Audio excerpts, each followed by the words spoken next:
Welcome to PointWise's Tutorial Tuesday, where we show you how to use a feature, demonstrate a technique, and occasionally highlight a Glyph script. In today's video, we're going to talk about a script that can be used to split intersecting connectors. This script can be located at PointWise's GitHub page at github.com/pointwise.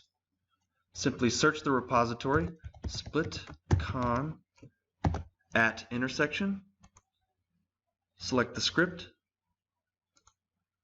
and then download in a zip. You may be faced with a scenario where you have two intersecting connectors and you need to split those connectors at the intersection point. If you don't explicitly know the intersection point, it can be difficult to select the connector and use the split functionality to achieve the results that you're looking for.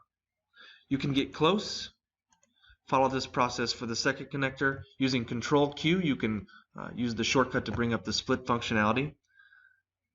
I'll get close as I can, and then you can use the grid merge functionality to merge those two nodes together, and then you have the results that you're looking for. However, I like a more practical approach, so let me reverse those two actions. I've already run the script once. I can use the hotkey combination of Control-E to rerun the script. This script will allow me to select the first connector I wish to have split at the intersection point. I can choose the second connector.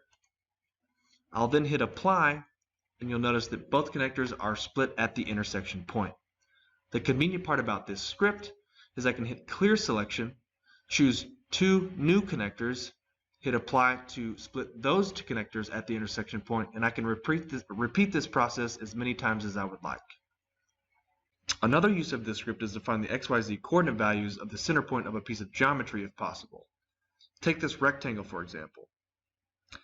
Using the Draw on Database Entities functionality, I've drawn two connectors that I know the intersection of those connectors coincides with the center point of the geometry. I can select the first connector, select the second connector, and hit apply. And now I know that those connectors are split at the intersection, again, which coincides with the center point of that geometry. I can query this point to get the XYZ values in case I were to need to build any additional geometry or connectors that would require that center point information.